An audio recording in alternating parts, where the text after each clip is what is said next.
Capítulo 6 – A Lei da Honestidade e do Mérito. Nos primeiros capítulos deste livro, pela verificação de fatos, partimos daquilo que o homem é hoje, deixando apenas entrever o que ele deveria e poderia ser. Começamos agora a percorrer a longa estrada da ascensão, que nos levará a vertiginosas alturas. E a grande massa humana, da qual, inclusive no seu aspecto coletivo, aprendemos os movimentos, irá progressivamente diminuindo de tamanho, até ficarem somente os poucos casos excelsos, florescência de excepcional beleza e supremo esforço da raça. O problema coletivo só se concebe na base da evolução humana. A vida não sabe atingir os pontos culminantes senão sob a forma individualista. Além disso, as próprias construções sociais não podem se elevar sem o adequado material humano, cuja formação constitui problema individual. Sem um novo homem, mais sábio e mais consciente do que o tipo involuído, hoje em maioria, os sistemas coletivos que se tenta atualmente tornar atuantes não podem atingir os objetivos que prefixam para si mesmos. Portanto, mesmo para resolver a questão social, torna-se necessário começar pelo caso individual, visto que os dois fenômenos, individual e coletivo, entrosam-se e amadurecem paralelamente. O engenheiro poderá fazer projetos maravilhosos, mas, se não dispuser de bom material, os edifícios por ele construídos desabarão. Tal entrosamento de fatos nos impele do aspecto coletivo ao individualista, da visão de conjunto à visão de suas particularidades. Se os cimos constituem exceção e não interessam às massas, os primeiros passos das ascensões humanas são problema vital também para elas, bem como para outras construções coletivas com elas relacionadas. Para poder, também sob o aspecto coletivo, construir o progresso, torna-se necessário começar pela construção do indivíduo, com a renovação da forma mental dominante, que é a forma mental do involuído. Sem o estabelecimento dessa premissa, os atuais sistemas de enquadramento coletivo ou se reduzem à mentira ou não passam de utopia. Comecemos então a observar o que o homem deve e pode ser, tornando cada vez mais preciso o porquê e o como. Comecemos então a demolir racionalmente a psicologia do involuído, para substituí-la pela do tipo biológico mais evoluído, a demonstrar como, de fato, a vida é bem diferente daquilo que geralmente se pensa, a destrinçar a meada das falsas aparências com a finalidade de chegarmos a compreender o engano das ilusões psíquicas que tantas vezes vitimam o homem. Somente se a observação dos fenômenos incidir, além das aparências, na íntima estrutura do organismo de forças em ação, poderemos atingir seriamente e sem desilusão o justo e instintivo objetivo da vida, a felicidade. Assim como todos os jogos têm regras próprias, como cada dinamismo tem suas técnicas e como cada fenômeno tem suas leis, compreende-se que nesse caso também existe a necessidade de uma disciplina reguladora e diretiva da atividade humana, condição que nos permite saber qual a finalidade que esta norma tende a atingir. Para que seja possível o melhoramento e a renovação social, todos compreendem que é necessário tornar comum em nossos dias o tipo humano excepcional, no qual predominam as características de honestidade. Trata-se de uma revolução biológica, pois significa substituir o princípio separatista do egoísmo agressivo para a seleção do mais forte pelo elevado princípio coordenador e harmônico do enquadramento do indivíduo no funcionamento orgânico da humanidade. O involuído não sabe se decidir por essa transformação, a qual implica o abandono das armas de ataque e defesa, pois temendo ficar desarmado e sem proteção, pensa que isto significa o seu fim inevitável. Porém, se olharmos bem no íntimo das coisas, veremos que somente quem desconhece as leis da vida pode crer nisso, e concluiremos também que, pelo contrário, quem pratica o Evangelho não é uma pessoa iludida, levada ao engano por seguir utopias, mas sim um homem que, por ter descoberto outras leis mais profundas, mais sólidas e perfeitas, utiliza em sua própria defesa um princípio protetor completamente diverso. Como se vê, o indivíduo, agindo assim, não renuncia necessariamente às próprias defesas, nem se abandona, como pode parecer, à mercê de todos os assaltos, mas, ao contrário, obtém uma segurança bem diferente, pois movimenta um mecanismo de forças que, por ser muito mais perfeito e mais resistente do que a violência ou a astúcia do involuído, não pode ser compreendido por este tipo, devido à ignorância inerente ao grau evolutivo deste nível. Atualmente, a honestidade é muitas vezes considerada pelo involuído como uma debilidade, um peso moral que embaraça a luta, uma posição de inferioridade, uma forma antivital de inconsciência, um desequilíbrio, uma moléstia do espírito. Essa é a perspectiva das coisas do ponto de vista em que o involuído se coloca. Mas, se modificarmos o ponto de vista, obtemos então uma perspectiva completamente diferente. Isso parece impossível, mas somente até o momento da efetiva mudança do ponto de vista, pois quando acontece a mudança, a perspectiva muda automaticamente.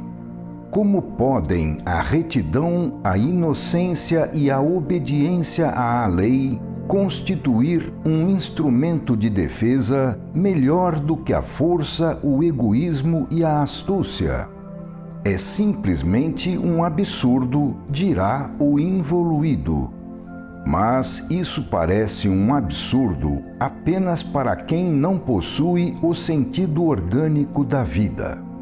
E esta organicidade da vida é uma qualidade essencial dela, constituindo um estado universal, acessível a todos em qualquer tempo e lugar, pois depende apenas da maturidade do próprio indivíduo, e não da compreensão alheia e do grau de organização social.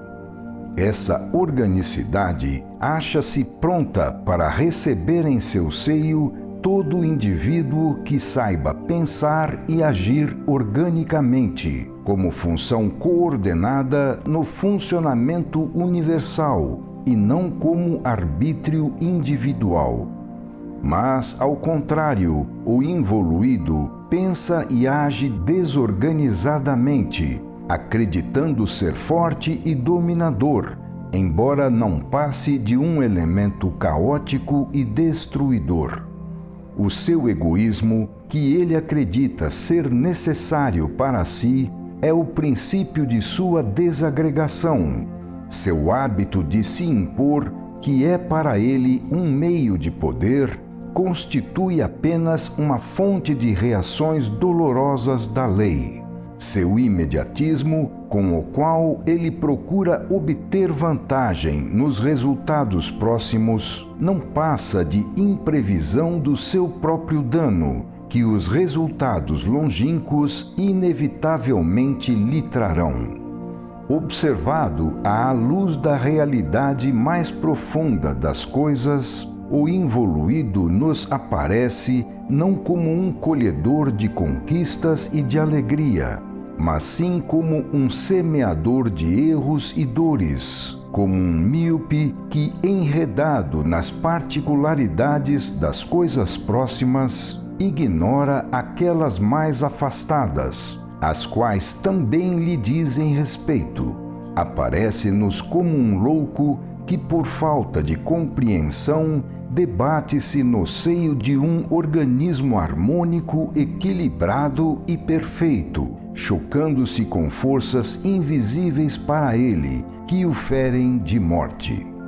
Um mundo dirigido pela bondade e pelo amor estaria pronto para acolhê-lo numa atmosfera de felicidade, se o involuído soubesse se comportar como Deus quer, em harmonia e cooperação. Mas, pelo contrário, não compreendendo coisa alguma de tamanha bondade e beleza, ele se agita numa atmosfera de revolta e destruição, para acabar se encarcerando na gaiola de ferro das dolorosas sanções. Assim, insistindo nesse comportamento, debate-se cada vez mais e os nós vão se apertando. Então, rebelando-se ainda mais, ele maldiz e vai assim, de vingança em vingança, agravando sempre mais sua autocondenação. É inútil estar sempre cogitando novos sistemas sociais enquanto não se puder dispor de outro tipo humano como material construtivo. Com esse homem antissocial e caótico, não se pode pretender uma sólida construção coletiva. Para tanto, esse material deve cimentar-se pela fé e manter-se no espírito de cooperação, na disciplina material e moral e, acima de tudo, na retidão interior. Em face desse princípio fundamental de ordem, torna-se secundária, quase sem importância, a forma do sistema social, segundo o qual os homens tanto se separam e tanto se batem. Não é a estrutura do sistema o que importa e decide, mas sim haver entendido a lógica e a vantagem, até mesmo individual, da honestidade, esse novo e mais orgânico utilitarismo. É ter compreendido que, ao contrário de como isto é visto pelo involuído, como já dissemos, a retidão é uma força e uma ajuda na luta, é uma posição de superioridade e uma forma vital de consciência, é equilíbrio e saúde do espírito. Algum sábio, sem dúvida, já disse e redisse isso, mas na vida dos povos valem os atos de muitos e não as palavras de poucos. A verdadeira enfermidade do espírito é, pelo contrário, a decadência do senso de retidão causada pelo materialismo, degradação da qual tantos ficam orgulhosos como se tratasse de superação. Significa decadência do senso orgânico da vida, debilidade biológica, perigo social, perturbação que se paga caro. E com efeito, a vida hoje tornou-se um campo de competições tão torturantes e impiedosas que qualquer alegria torna-se impossível, toda fé e segurança desaparecem, todas as coisas humanas envenenam-se. Por todos os atalhos do injusto, corremos para o arrivismo, mas fazemos isto com a respiração oprimida, porque esse sistema embaraça e pesa. Corremos para nos sentir dinâmicos, mas trata-se de um dinamismo fictício e traidor, que culmina na destruição universal. Nesse mundo falso, o honesto é considerado estúpido e ingênuo. No entanto, ele é o único que, agindo de acordo com as verdadeiras leis da vida, para na beira do abismo e constrói um parapeito protetor. A honestidade constitui sempre o melhor negócio, é questão de compreender.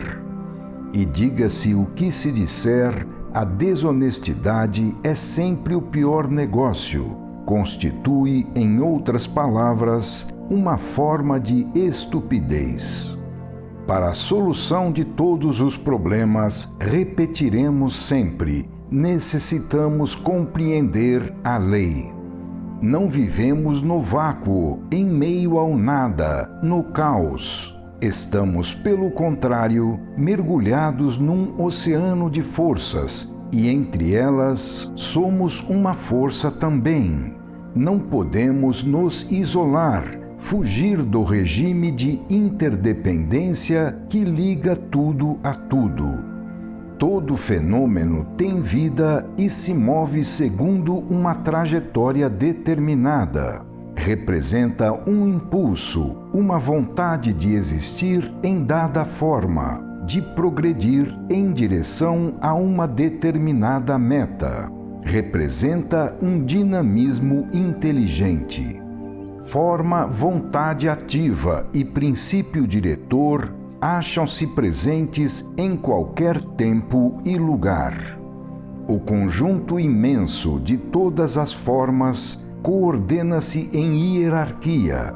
A rede de todos os impulsos coordena-se em sistemas dinâmicos. O feixe de todos os princípios coordena-se na lei. Tudo é ligado, sensível, correspondente. Não se pode evitar as proporcionadas e precisas reações a todos os movimentos. Tudo ecoa e repercute em cadeias de ações e reações. Qualquer ato nosso deve avançar fatalmente para o binário do determinismo causal e, portanto, ser guiado automaticamente em seus deslocamentos e enquadrado por limites e relações. As forças, boas ou más, por nós movimentadas como causa, correrão ao longo dos canais do dinamismo universal e depois hão de voltar para nós sob a forma de efeito. Desse modo, quando pensamos que através de nossos atos projetamos um impulso contra os outros, o que fazemos de fato é lançá-lo, bom ou mal, contra nós mesmos. As repercussões são infinitas e as consequências prolongam-se tanto que parecem inexauríveis. O impulso do bem multiplica-se tanto como o impulso do mal. O violento, que acredita dominar, impondo-se pela força, constrange milhares de pessoas a viverem amontoadas para lhe darem lugar, mas assim ensina-lhes a se defenderem, pois impõem que elas substituam o trabalho benéfico e profícuo da produção e conservação dos bens pelo trabalho ingente da própria defesa. O dano recai sobre todos, principalmente sobre o violento. A psicologia do involuído impôs os agrupamentos de classe à sociedade humana, que assim, para se defender, é muitas vezes obrigada a se tornar instrumento de opressão. Nasce então a norma jurídica primitiva, na qual a sociedade torna-se agressiva, fazendo que o ser inferior acabe por suportar com dano a última das reações em cadeia por ele mesmo postas em jogo. Toda forma de vida implica em outra, educa e é educada. Só a ignorância do involuído pode acreditar na utilidade do egoísmo. O que o ilude é o imediatismo das vantagens obtidas. Ele não compreende que se trata de vantagens momentâneas, as quais se reduzem a um adiantamento a ser compensado depois, a um débito a ser pago. Não compreende que tais vantagens são obtidas pela violação de equilíbrios aos quais sempre voltamos, pois nenhuma força ou astúcia humana pode impedir que devamos, com o tempo, voltar a estes equilíbrios. Por essas razões, o evoluído, sabendo como a vida funciona, prefere seguir um caminho mais estável e seguro, substituindo o princípio da força pelo princípio do merecimento. Não apelamos aqui para a bondade e para idealismos superiores. Isto seria pedir muito. Trata-se apenas de raciocinarmos inteligentemente para compreender o que é verdadeiramente útil. Um pouco de inteligência e reflexão bastariam para mudar não só os fundamentos da vida individual e social, mas também para transformar muita dor em bem-estar. Como funciona então essa lei do merecimento? Como podemos ter tão profunda fé nela, a ponto de até mesmo na defesa e na luta pela vida, fazê-la substituir a lei da força? Se tudo isso é incrível para o involuído, torna-se verdade e real tão logo o indivíduo se liberte da rede de reações que ele pôs em jogo e que agora o envolve. O involuído julga absurdo e inerte tudo quanto simplesmente está fora de seu campo de compreensão e de atividade. Basta que sua posição evolutiva mude para que também mude a técnica da sua vida. Quando por evolução passa-se do plano da força, lei do involuído, ao plano da justiça, lei do evoluído, o sistema do merecimento substitui automaticamente o sistema da violência e da astúcia. Então já não precisamos mais de armas, mas sim de qualidade. Não mais encontramos extorsões e constrangimentos, mas sim equilíbrios. Então a melhor defesa consiste na consciência tranquila. Isso é lógico no regime harmônico da lei, feita de ordem. O problema todo resume-se em sermos adiantados o suficiente para ver e compreender, em possuirmos a inteligência e a sensibilidade necessárias para manipular forças assim tão sutis. Eis porque estas forças fogem à psique grosseira do involuído. Trata-se de um princípio de proteção com uma qualidade, grau e potência diferentes do normal e cujo funcionamento não se pode verificar senão como forma de vida própria de um plano biológico mais elevado. Para o evoluído, que vive nesse plano mais alto, o verdadeiro sistema defensivo não consiste em acumular obstáculos protetores, mas sim em não merecer o golpe. A luta seletiva, então, é substituída pela consciência da lei, pelo princípio de ordem e de harmonia, em que se trata de aprender não a se defender como fortes, mas sim a merecer como justos. Disso tudo, o involuído nada sabe, não sente esses equilíbrios, não vê esses jogos de forças. Pelo fato de ser material e materialista, ele tem no sangue instintos de revolta e, com esse modo de ser e de sentir, constrói seu próprio mundo inferior. Crê somente no corpo e não concebe uma vida sua extrafísica, acreditando que com a morte tudo acaba, uma vez que neste estado, sem meios físicos sensórios, não é capaz de se conservar consciente como o evoluído, para quem a morte não significa interrupção da vida. Vê-se assim, em última análise, quanta fraqueza há na posição assumida pelo homem que aplica a lei de seleção do mais forte. Embora se julgue merecedor da vida, ele não passa de um retardatário no caminho da evolução.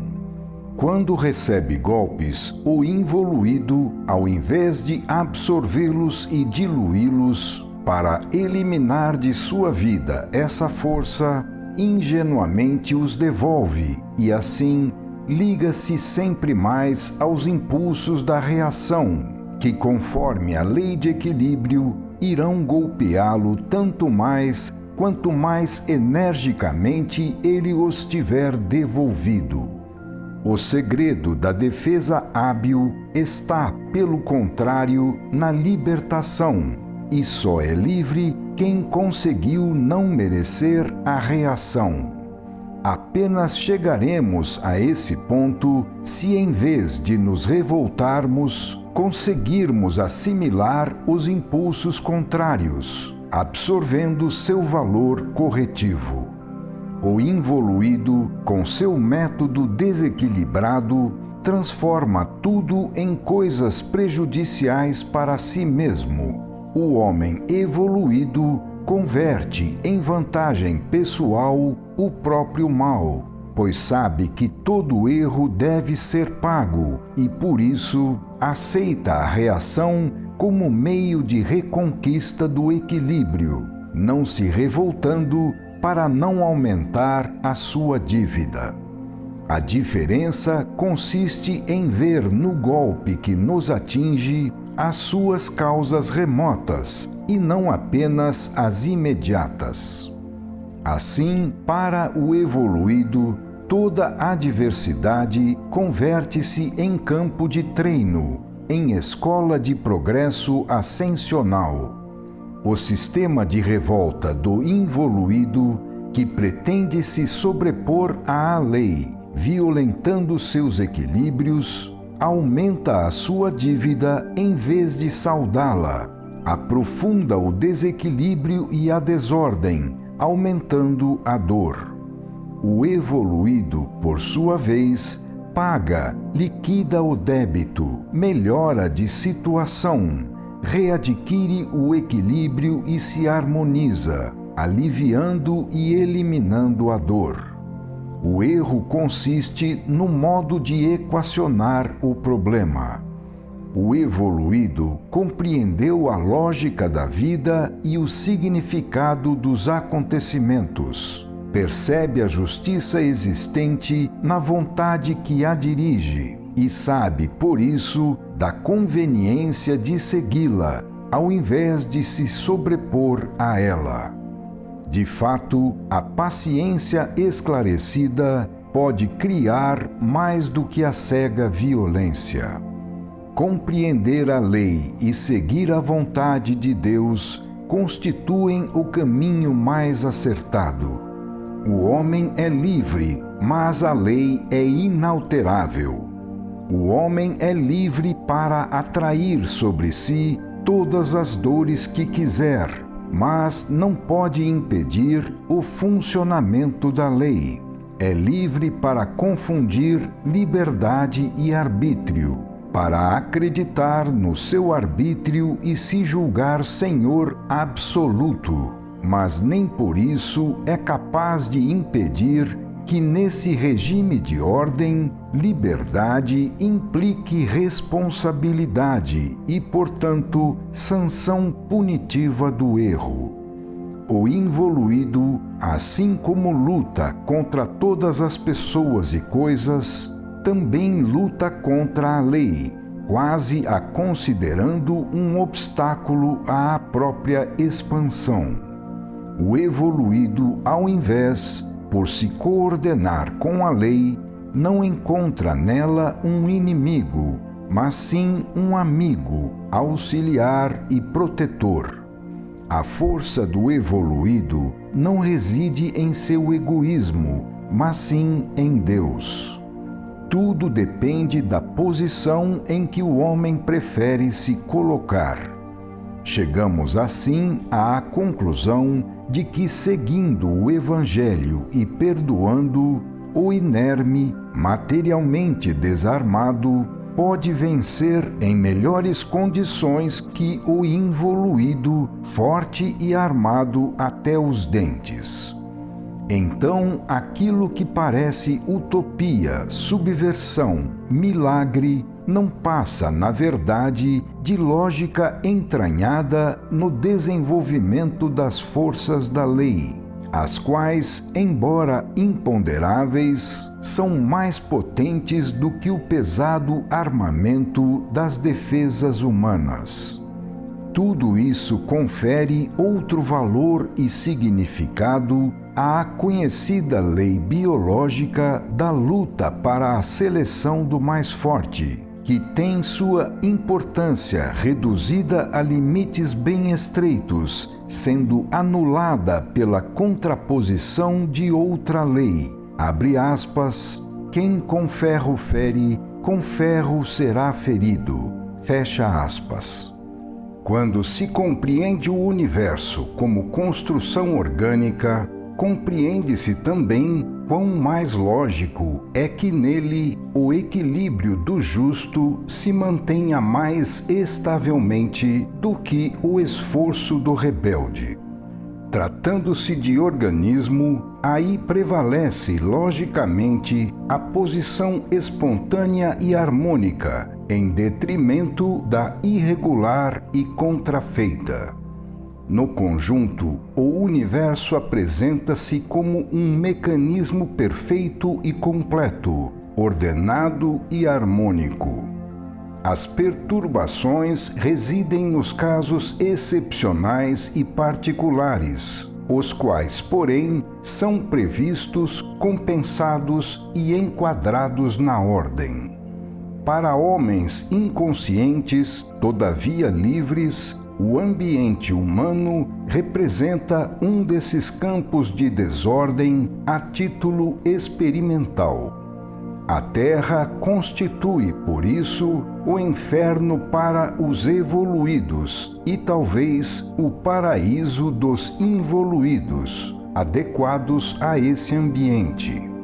A opinião emitida a respeito deste mundo nos revela o tipo biológico a que pertence o opinante. Só a raça vale e justifica distinções.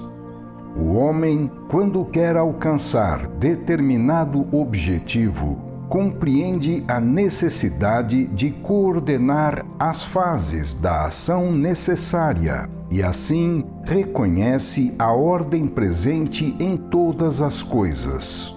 Percebe o rendimento utilitário da disciplina, do método e da estratégia, até mesmo no furto, no delito e na guerra, porque tudo isso pertence a seu plano. O que dissemos nos parágrafos imediatamente anteriores explica a razão pela qual o homem, devido à sua imaturidade, não chega jamais a sentir, também no campo moral e nas diretrizes da própria vida, a falta e a utilidade dessa ordem. A ignorância e a inconsciência de um plano mais alto explica a sua ação desordenada nesse campo, baseada em violações e, por isso, sujeita a reações contínuas. Mostra como o involuído pode crer que no campo do imponderável seja possível obter algum resultado sem coordenação de ações, sem subordinação funcional, sem necessidade de seguir a lei, sem se harmonizar na organicidade universal. Sua natureza de involuído é exatamente aquilo que estabelece o funcionamento da lei de força em vez da lei de justiça. A baixeza do ambiente terrestre resulta precisamente das qualidades do tipo biológico que o habita, o qual, cada vez mais satisfeito consigo mesmo, julga-se um ente superior, até mesmo culto e erudito.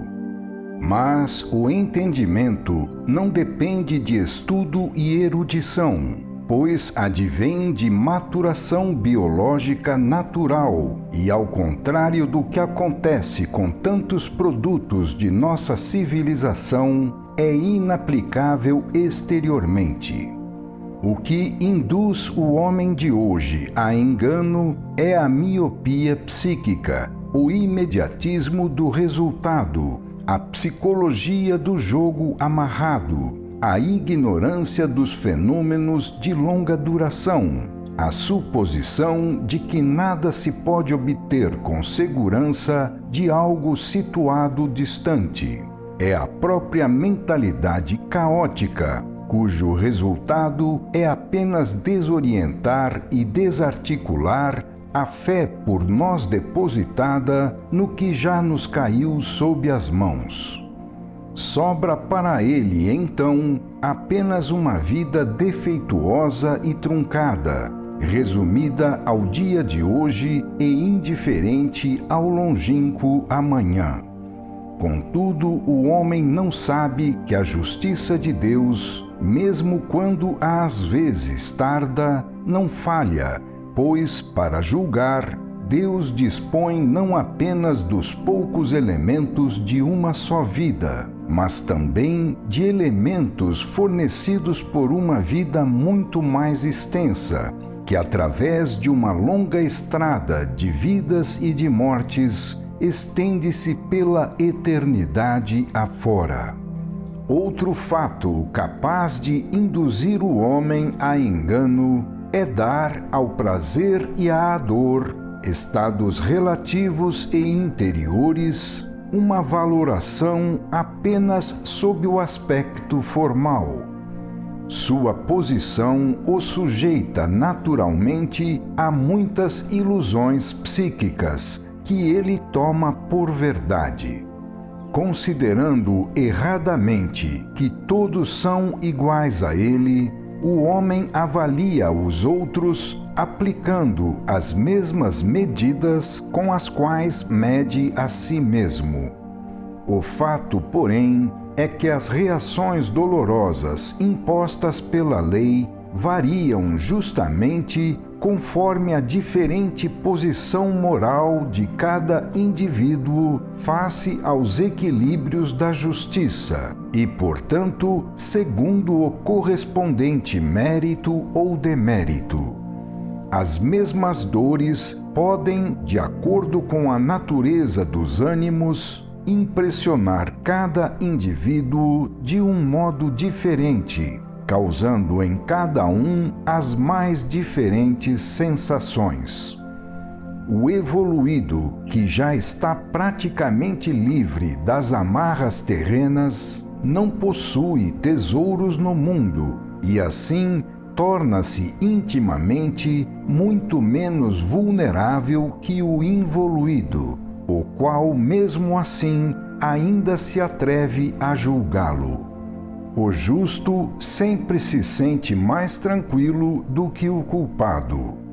A realidade não está no golpe em si mesmo, como vemos por fora, mas sim na sensação interior com que o recebemos, no modo diverso pelo qual sua repercussão propaga-se em nossa personalidade, de acordo com as diversas qualidades individuais. Eis realizada a lei do merecimento. O estado moral interior não pode modificar o determinismo exterior da matéria, condição cuja verificação engana o involuído. O plano físico subordina-se a uma diferente espécie de leis. Os fenômenos da matéria seguem caminhos diferentes daqueles do mundo moral. Observa-se que o merecimento não nos distingue na fuga ao perigo. Todos, sem exceção, recebem golpes, tanto justos como malvados, e, às vezes, muito mais os justos. Isso é verdade, mas também é verdade que a posição moral muda o estado espiritual e as condições de nosso eu, modificando, portanto, as repercussões, a receptividade e, enfim, a sensação dolorosa. Assim, se o fato exterior não varia, mudam as posições internas de defesa, as qualidades de resistência, o estado de equilíbrio, de juízo, de orientação, de continuidade.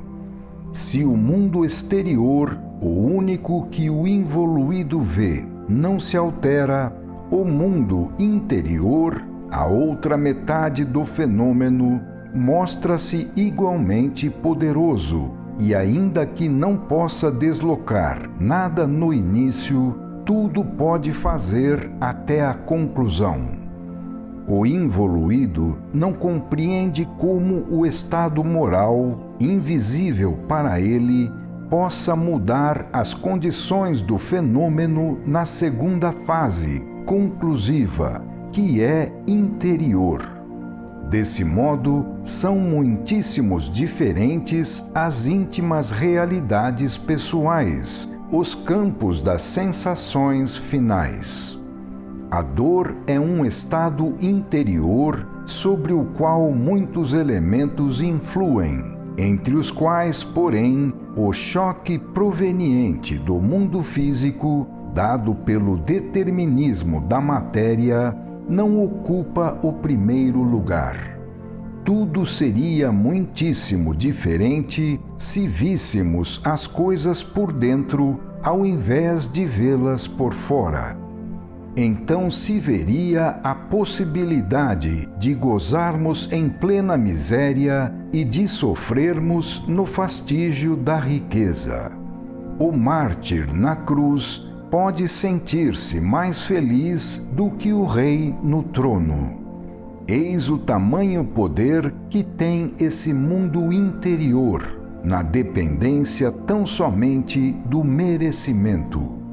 O estado de prazer ou dor não se mostra como fato objetivo igual para todos, mas é relativo e dependente das condições interiores individuais.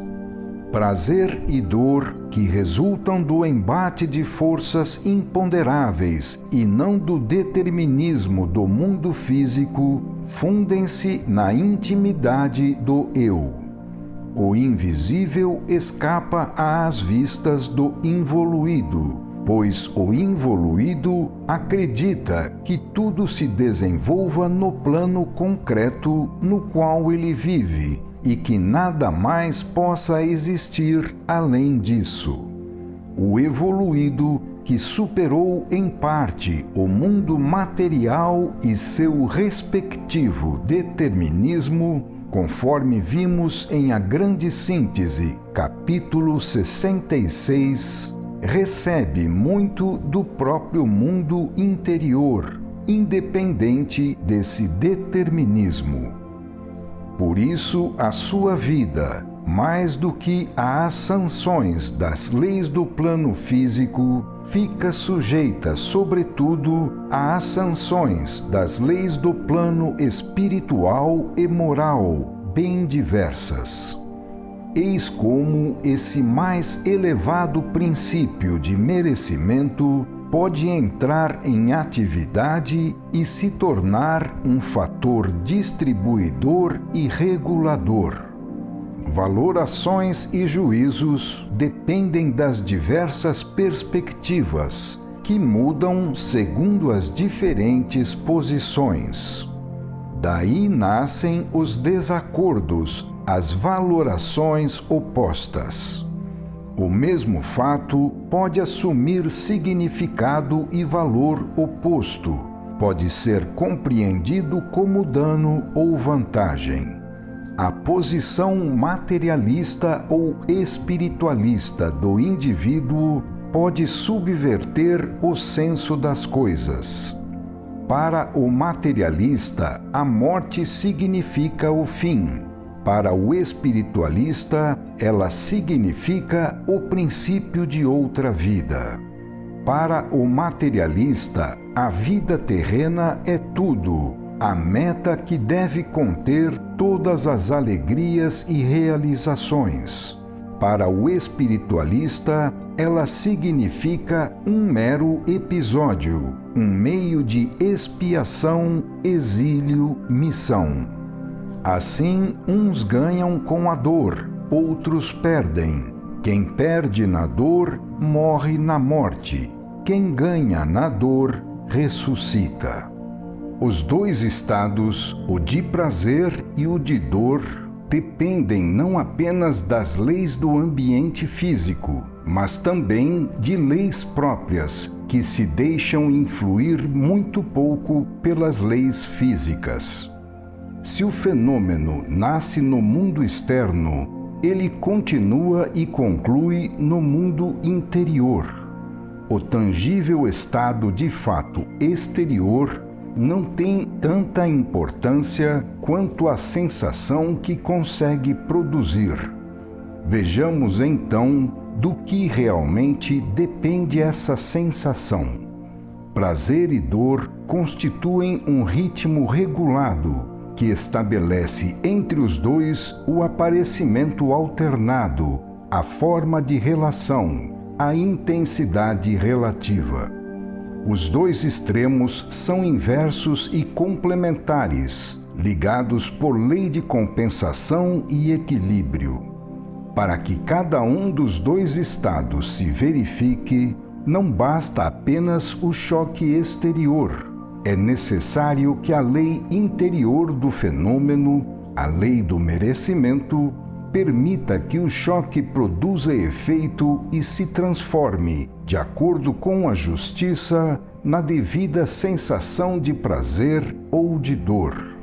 Caso contrário, esse choque, seja qual for a sua natureza, amortece à entrada da alma e não a penetra.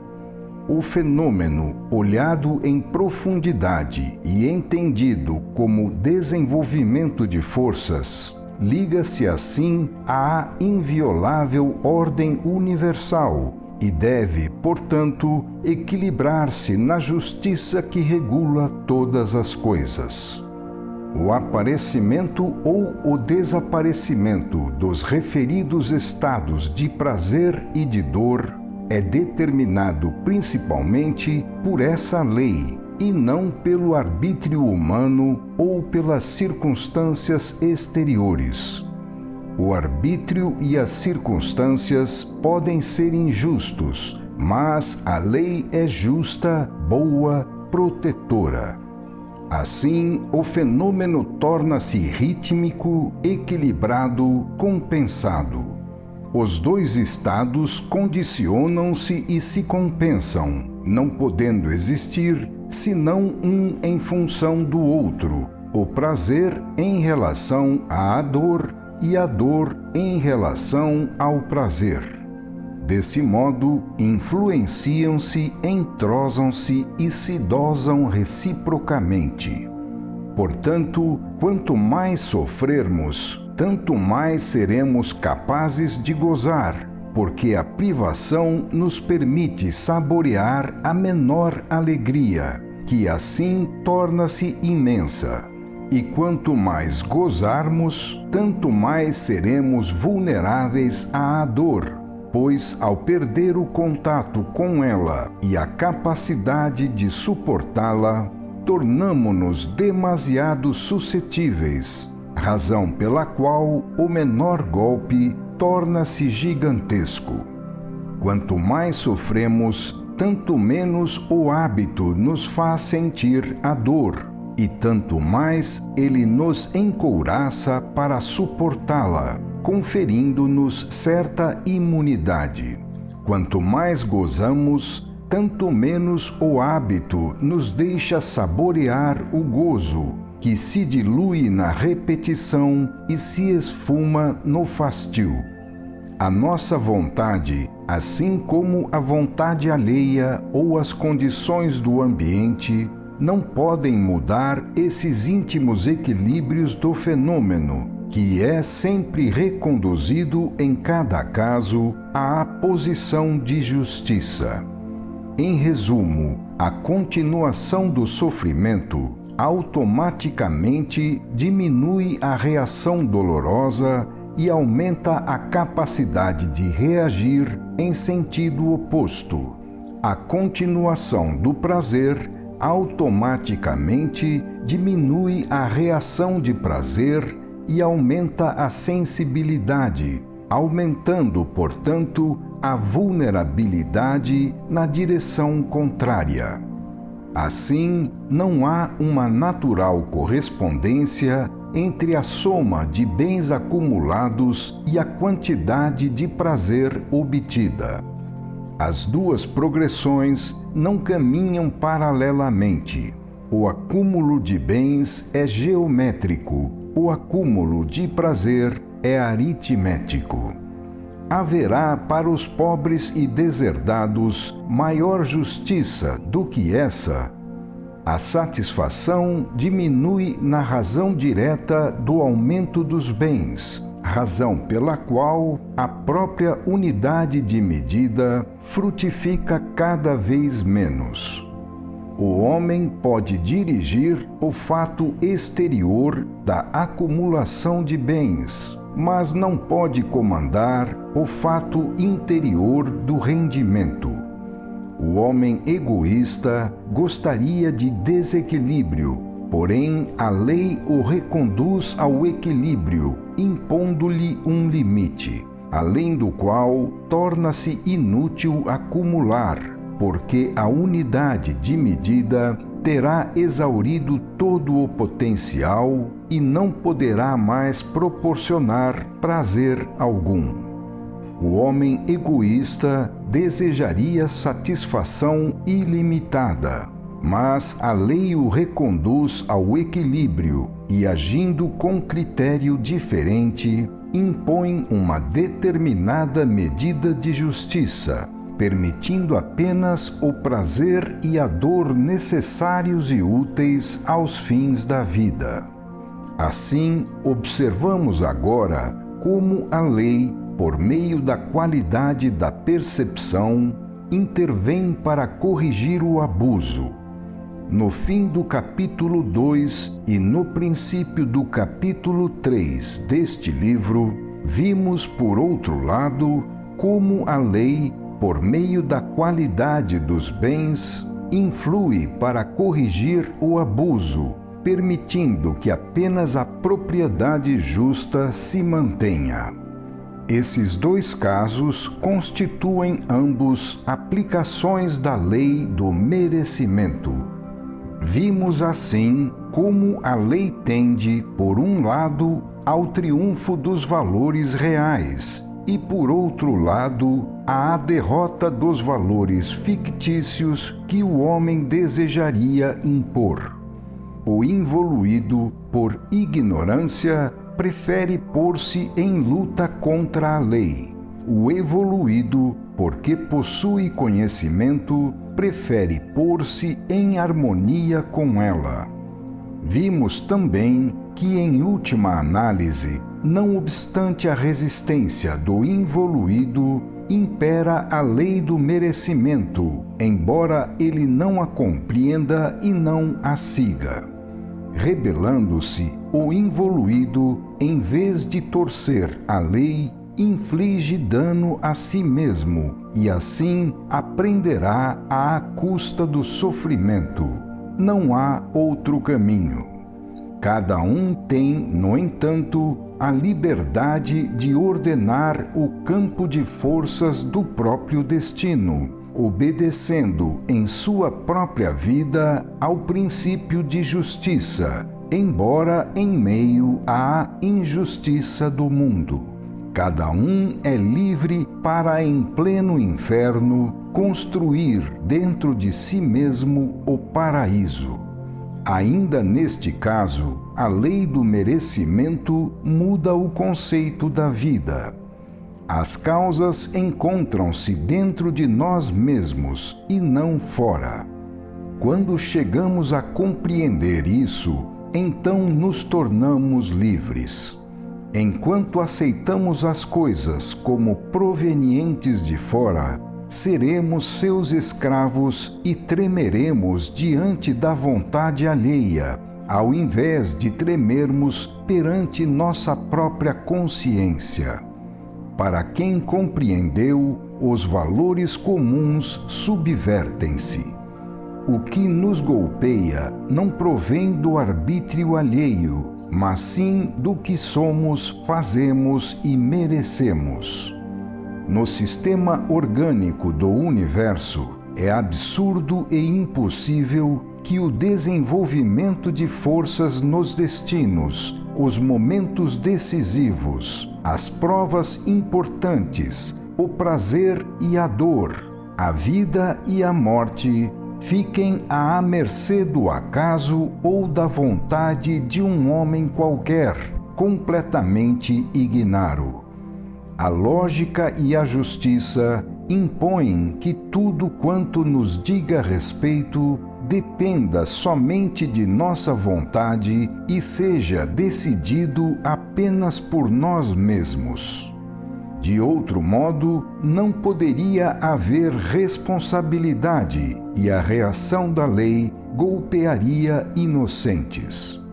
É absurdo que o arbítrio alheio possa exercer tanto poder sobre nós. É absurdo que a liberdade humana possa impor injustiças à lei e implantar a desordem no universo. Se fosse assim, o patrão seria o homem e não Deus. Não, tudo constitui apenas simples instrumento. O mal é contido e guiado, tornando-se meio para atingir as finalidades do bem.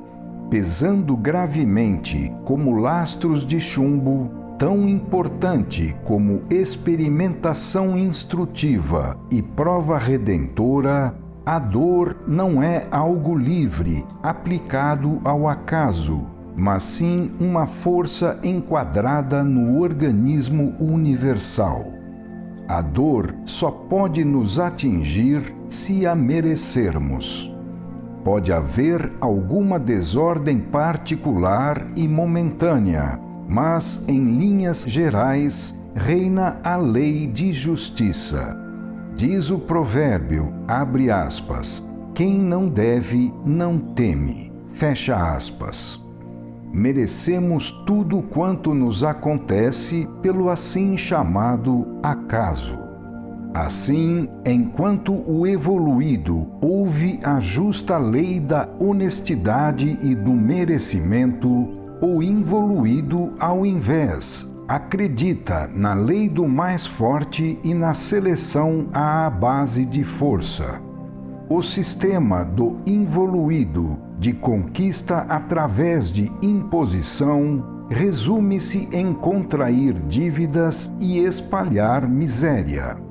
Face aos equilíbrios da lei, tal sistema constitui um erro que se deve pagar e que, quando predomina, transforma o mundo em lugar de sofrimento. Aqui embaixo, todos procuram fora as causas que residem em si mesmos e lhes pertencem. O problema consiste em saber fazê-las funcionarem e não em saber evitar seus efeitos. A causa é livre, o efeito é fatal. Uma vez que a causa é posta em movimento, a lei se apodera dela. Então o impulso deixa de ser livre e não nos pertence mais. Nem força nem astúcia podem nos livrar da obrigação de suportar os efeitos. Se semeamos o mal, colhemos o mal. Se semeamos o bem, colhemos o bem. Mais adiante, nos capítulos 24 e 25, desenvolveremos esses conceitos. Em última análise, é justo que só possamos fazer bem ou mal apenas a nós mesmos. Todo ato nosso, uma vez terminado, torna-se um inexorável desenvolvimento de forças.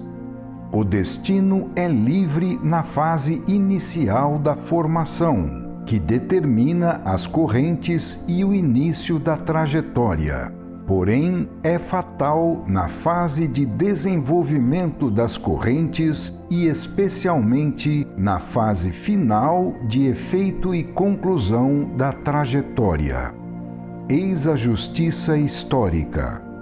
Geralmente, consideramos o destino apenas nesse segundo aspecto, de fatalidade, ignorando o seu momento mais importante, de formação. Assim, desloca-se também o conceito comum da vida. Não devemos temer se somos desprovidos de força, mas sim se estamos contra a justiça. Devemos entender que, no fim, a justiça vence a força. Às vezes isso demora, pois existem muitas resistências no ambiente terrestre. Essas resistências conseguem embaraçar e retardar a lei, porém jamais chegam a fazê-la parar. O involuído pode se iludir acreditando no contrário, mas o evoluído sabe que a lei acaba dominando. Se o domínio fosse do acaso, do arbítrio, do abuso, da desordem, a vida se reduziria a cacos. O que iria salvá-la? O que iria garanti-la? Não podemos certamente crer que os pobres expedientes humanos sejam suficientes. A vida deve ser protegida de modo absoluto, e o homem não possui nenhum meio seguro de proteção. A incerteza reina na terra. Torna-se necessária uma segurança que o homem não possui, uma defesa superior às ilusórias defesas humanas. A segurança nos é dada pelo império da lei, pela onipresença de Deus. O que nos protege não é a força, mas sim a inocência. A única posição de segurança consiste em não merecer o golpe. Assim, nossas armas desmaterializam-se no imponderável. Mas, se por um lado o inocente é protegido, por outro lado, a lei exige a responsabilização dos culpados. Os meios humanos poderão protelar, mas jamais conseguirão eliminar a necessidade de pagamento. Todavia, se a lei é justa, ferreamente justa, ela exige a responsabilização, mas respeita a vida, que é protegida porque é necessária ao aperfeiçoamento. Então, a lei corrige o impulso instantâneo e brutal de suas forças para que ele não termine em catástrofe. É assim que, ao moderá-lo e amaciá-lo com um novo impulso, manifesta-se a misericórdia divina, a qual podemos definir como a elasticidade da justiça divina. Neste caso, elasticidade significa esperar, dosar e tornar proporcional a reação, a fim de que ela atue para educar e não para destruir. Assim, a férrea lei de equilíbrio age com muito tato, adaptando-se às circunstâncias de cada caso. No maravilhoso organismo universal dirigido pela lei, tudo é elástico, provido de válvulas de segurança e meios de proteção. Desse modo, os dois opostos, misericórdia e justiça, ficam conciliados até se coordenarem num só impulso de sabedoria. No princípio absoluto de equilíbrio, incorpora-se o princípio da bondade, sendo ambos necessários. Parecem contraditórios, no entanto, eles são simplesmente as duas metades inversas e complementares do mesmo princípio. A unidade é sempre um par. O amor e a força, assim como feminino e masculino, também se coordenam. O amor para gerar e conservar, a força para vencer e construir. Dessa maneira, as duas extremidades postas por nós face a face, coletivismo e individualismo, compensam-se entre si.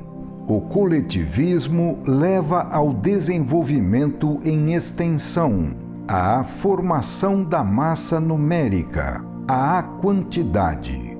O individualismo leva ao desenvolvimento em altura, à formação do indivíduo, à qualidade. Essas duas extremidades também tendem a se equilibrar através de qualidades e funções opostas.